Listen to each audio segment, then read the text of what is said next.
is Nicole Fitzmaurice. I'm doing my lesson plan on the second conditional.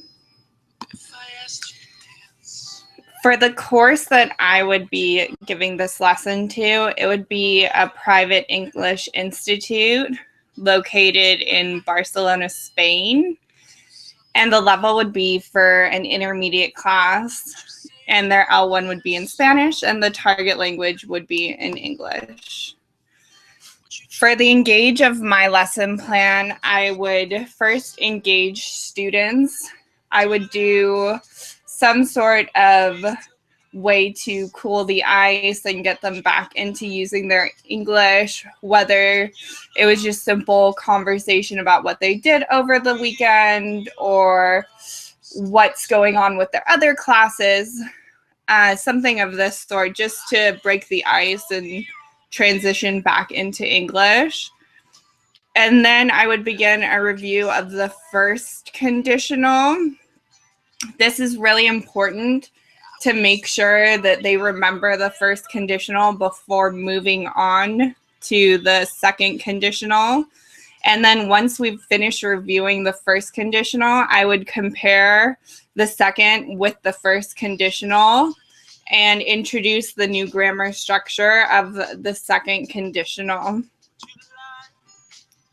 My motivation behind the engage is to build rapport with the students.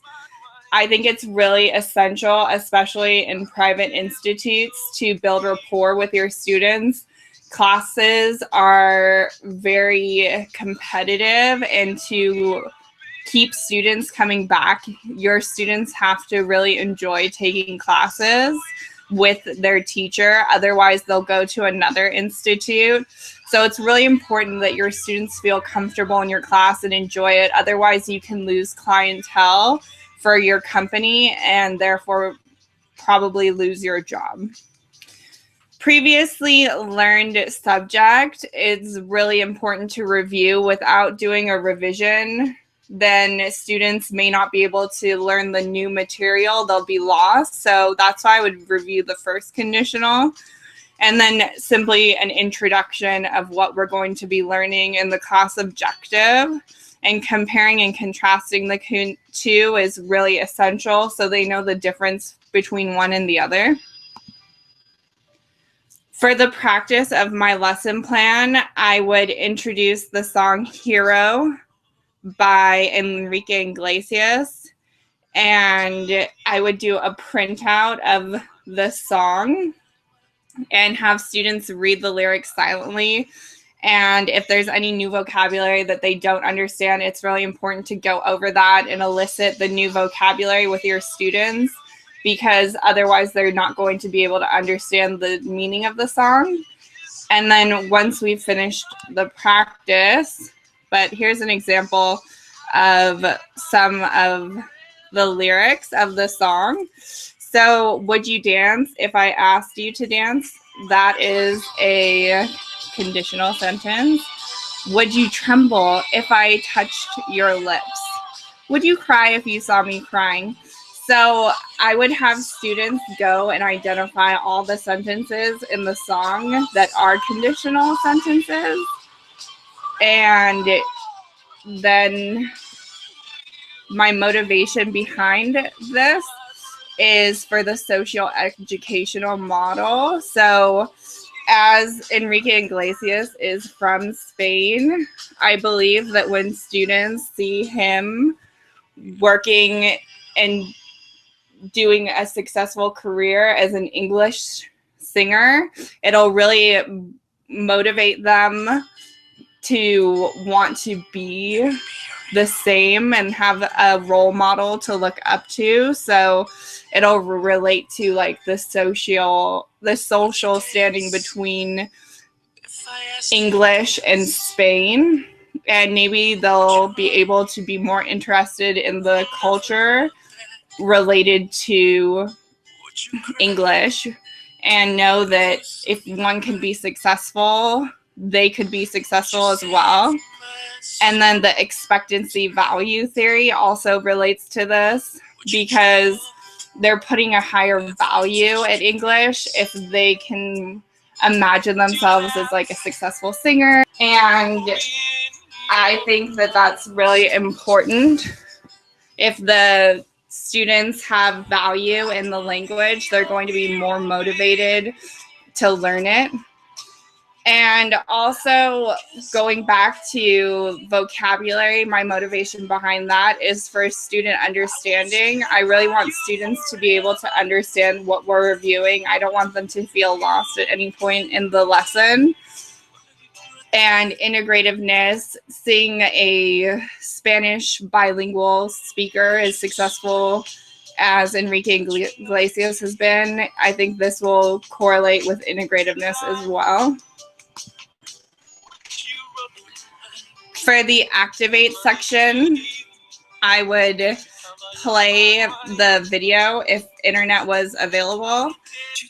It's really important to have the lyrics so the students can follow. It's easier for them to follow the video if there's lyrics in the video.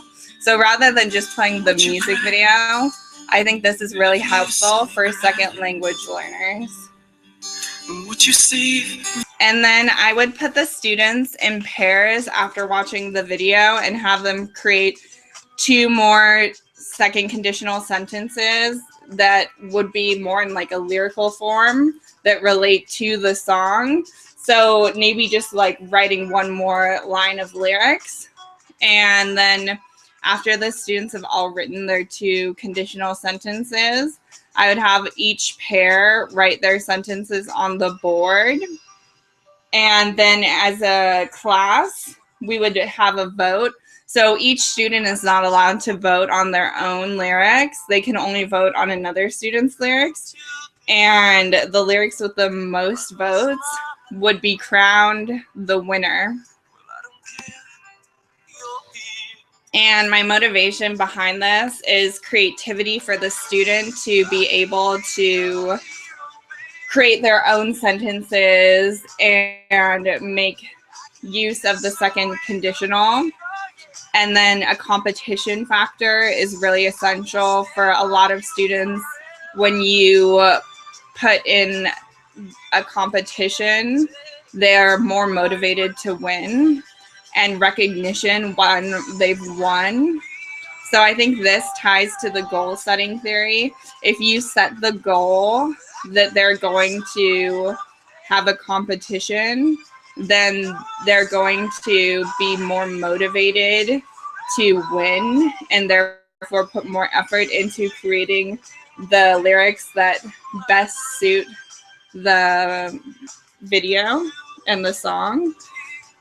And for the goal orientation theory, I think it relates to performance orientation. So performance orientation, again, is how well a student performs at a given task.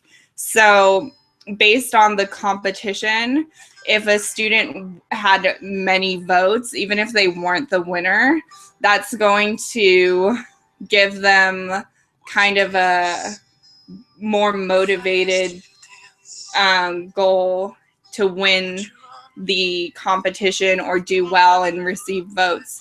So beyond just valuing the language or having a goal for like a target goal of your language learning, this is more like performance in the moment and how you want to succeed at the task at the moment.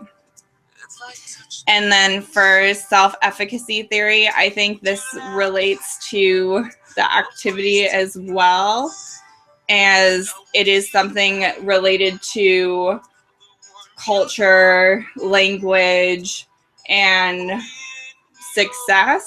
So not only are you doing a competition, but you're also tying the culture to the lesson plan.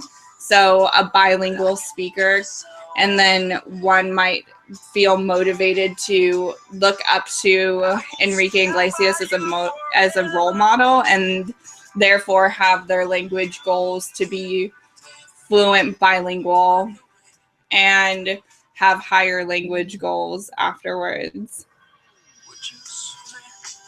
And that's all. Keep calm because it's the end.